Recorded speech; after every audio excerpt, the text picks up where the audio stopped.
بسم اللہ الرحمن الرحیم۔ اللہ پر توکل رکھنا دنیا کی سب سے بڑی نشانی ہے۔ کچھ نہ ہوتے ہوئے بھی یہ امید ہونا کہ میرا رب سب کچھ کر دے گا۔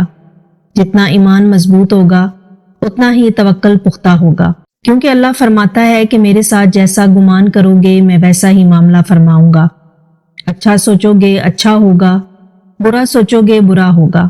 انسان بڑا ہی بے صبرا ہے، اسے لگتا ہے کہ میں جو کر رہا ہوں ٹھیک کر رہا ہوں، اللہ کو مشورے دے رہا ہوتا ہے۔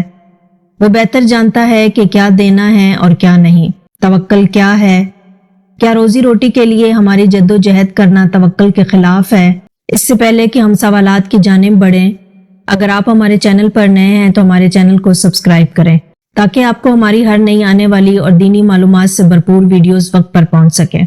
توکل لفظ وکل سے نکلا ہے، جس کے معنی ہے خود کو سپرد کر دینا یا مکمل بھروسہ کرنا۔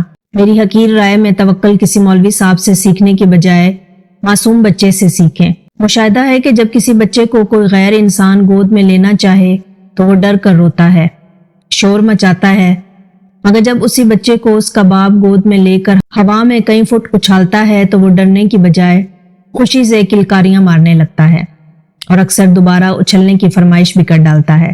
وہ معصوم بچہ جانتا ہوتا ہے کہ کچھ بھی ہو جائے اس کا باپ اسے زمین پر گرنے نہیں دے گا۔ اس بچے کا یہ اعتماد اور بھروسہ دراصل اپنے باپ پر اس کا توکل ہے۔ یہاں اللہ پر توکل کا ایک قصہ بیان کرتے ہیں۔ کسی صابر و شاکر اور عیال شخص کی بیوی بڑی بدزبان اور نافرمان تھی، جس کی وجہ سے وہ صاحب ایمان بڑا پریشان رہتا تھا۔ ایک مرتبہ اس کی بیوی بچوں کو کئی روز تک فاقے کاٹنے پڑے۔ بیوی نے شوہر کو برا بھلا کہا کہ جاؤ اور کچھ کما کے لاؤ۔ اس نیک بخت نے کہا کہ اللہ کی بندی، رات کو شور و غل نہ کر، صبح جا کر کوئی مزدوری کر لوں گا۔ وہ صبح گھر سے نکل پڑتا ہے لیکن کوئی اس سے نہیں پوچھتا، سب اپنے کام میں لگ جاتے ہیں۔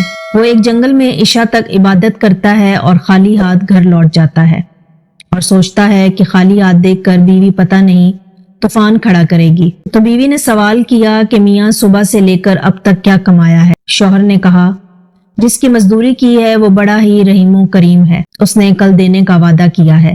اس پر عورت جلا گئی اور کہنے لگی ہمارے بچے چاہے بھوک سے مر جائیں، تم وعدے ہی کرتے پھرو۔ اگلے دن وہ پھر گیا، خدا کی شان اسے پھر مزدوری نہ ملی۔ وہ پھر عبادت الہی میں مشغول ہو گیا۔ جب گھر لوٹا تو پھر وہی سوال ہوا کہ آج دونوں دنوں کی مزدوری لائے ہو؟ اس نے کہا کہ اس نے کل دینے کا وعدہ کیا ہے۔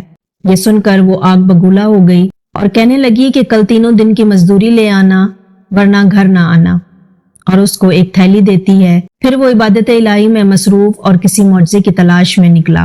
جب کچھ نہ ملا تو بیوی کے ڈر سے اس تھیلی میں ریت ڈال لایا کہ رات تو گزر جائے گی، لیکن جب گھر کے قریب آیا تو بیوی کا ڈر غالب آنے لگا اور واپس مڑنے لگا کہ اچانک ایسی خوشبو آئی کہ اس کے دل و دماغ کو معطر کر دیا۔ عورت خوش ہوتی ہوئی گھر سے نکلی اور کہا اندر آؤ، بتاتی ہوں کہ کیا معاملہ ہے۔ کہنے لگی کہ ایک سبز پوش دروازے پر کھڑا کہہ رہا ہے کہ اپنے شوہر کی 3 دن کی اجرت لے لو مگر اس کو کوئی ایذا نہ دینا۔ وہ اللہ کی حمد و ثنا میں کھو گیا۔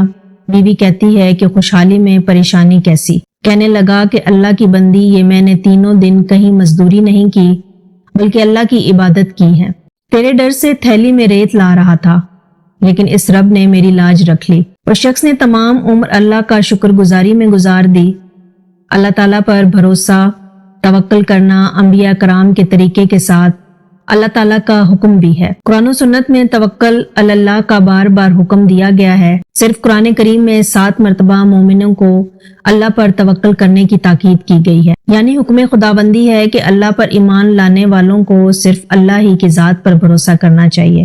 آئیے سب سے قبل توکل کے معنی سمجھیں۔ توکل کے لفظی معنی کسی معاملے میں کسی ذات پر اعتبار کرنے کے ہیں، یعنی اپنی عاجزی کا اظہار اور دوسرے پر اعتماد اور بھروسہ کرنا توکل کہلاتا ہے۔ شرعی اسلام میں توکل کا مطلب اس یقین کے ساتھ اسباب اختیار کرنا کہ دنیاوی اور اخروی تمام معاملات میں نفع و نقصان کا مالک صرف اور صرف اللہ کی ذات ہے۔ اس کے حکم کے بغیر کوئی پتا درخت سے نہیں گر سکتا۔ ہر چھوٹی بڑی چیز اپنے وجود اور بقا کے لیے اللہ کی محتاج ہے۔ غرض یہ کہ خالق کائنات کی ذات باری پر مکمل اعتماد کر کے دنیاوی اسباب اختیار کرنا توکل علی اللہ ہے۔ اگر کوئی شخص بیمار ہو جائے تو اسے مرض سے شفا یابی کے لیے دوا کا استعمال تو کرنا ہے، لیکن اس یقین کے ساتھ کہ جب تک اللہ شفا نہیں دے گا دوا اثر نہیں کر سکتی، یعنی دنیاوی اسباب کو اختیار کرنا توکل کے خلاف نہیں، بلکہ اللہ تعالیٰ کا نظام یہی ہے کہ بندہ دنیاوی اسباب اختیار کر کے کام کی انجام دہی کے لیے اللہ کی ذات پر پورا بھروسہ کرے، یعنی یہ یقین رکھے کہ جب تک حکم خداوندی نہیں ہوگا اسباب اختیار کرنے کے باوجود شفا نہیں مل سکتی۔ حضرت مریم علیہ السلام نے جب اللہ کے حکم سے بغیر باپ کے حضرت عیسیٰ علیہ السلام کو جنا تو ان کے لیے حکم خداوندی ہوا کہ کھجور کے تنے کو ہلائیں، یعنی حرکت دیں۔ اس سے جب پکی ہوئی تازہ کھجوریں جھڑیں تو ان کو کھائیں۔ اللہ تعالیٰ اپنی قدرت سے حضرت مریم علیہ السلام کو بغیر کسی سبب کے بھی کھجور کھلا سکتے تھے، لیکن دنیا کے دارالاسباب ہونے کی وجہ سے حکم ہوا کہ کھجور کے تنے کو ہلائیں۔ چنانچہ حضرت مریم علیہ السلام نے حکم خداوندی کی تعمیل میں کھجور کے تنے کو حرکت دی۔ کھجور کا تنا اتنا مضبوط ہے کہ چند طاقتور مرد حضرات بھی اسے آسانی سے نہیں ہلا سکتے، لیکن صنف نازک نے اس کمزور سبب کو اختیار کیا، تو اللہ تعالیٰ نے اپنے حکم سے سوکھے ہوئے کھجور کے درخت سے حضرت مریم علیہ السلام کے لیے تازہ کھجوریں یعنی غذا کا انتظام کر دیا۔ اس واقعے سے معلوم ہوا کہ جو بھی اسباب مہیا ہوں اللہ پر توکل کر کے انہیں اختیار کرنا چاہیے۔ اسباب تو ہمیں اختیار کرنے چاہیے، لیکن ہمارا بھروسہ اللہ کی ذات پر ہونا چاہیے کہ وہ اسباب کے بغیر بھی چیز کو وجود میں لا سکتا ہے، اور اسباب کی موجودگی کے باوجود اس کے حکم کے بغیر کوئی بھی چیز وجود میں نہیں آ سکتی۔ حضرت ابراہیم علیہ السلام کو جلتی ہوئی آگ میں ڈالا گیا، جلانے کے سارے اسباب موجود تھے، مگر حکم خداوندی ہوا کہ آگ ابراہیم کے لیے سلامتی بن جائے، تو آگ نے انہیں کچھ بھی نہیں نقصان پہنچایا، بلکہ وہ آگ جو دوسروں کو جلا دیتی حضرت ابراہیم علیہ السلام کے لیے ٹھنڈی اور سلامتی کا سبب بن گئی۔ اسی طرح حضرت اسماعیل علیہ السلام کی گردن پر طاقت کے ساتھ تیز چھری چلائی گئی، مگر چھری بھی کاٹنے میں اللہ کے حکم کی محتاج ہوتی ہے۔ اللہ نے اس چھری کو حضرت اسماعیل علیہ السلام کی گردن کو نہ کاٹنے کا حکم دیا تھا، لہذا کاٹنے کے اسباب کی موجودگی کے باوجود چھری حضرت اسماعیل علیہ السلام کی گردن نہیں کاٹ سکی۔ جو بھی اسباب مہیا ہوں انہیں اس یقین کے ساتھ اختیار کرنا چاہیے کہ کرنے والی ذات صرف اور صرف اللہ تعالیٰ کی ہے۔ حضرت ایوب علیہ السلام نے جب اپنی طویل بیماری کے بعد اللہ تعالیٰ سے شفا یابی کے لیے دعا فرمائی تو اللہ تعالیٰ نے حضرت ایوب علیہ السلام کو حکم دیا کہ وہ اپنے پیر کو زمین پر مارے۔ اب غور کرنے کی بات یہ ہے کہ کیا ایک شخص کا زمین پر پیر مارنا اس کی 20 سال کی بیماری کی شفا یابی کا علاج ہے؟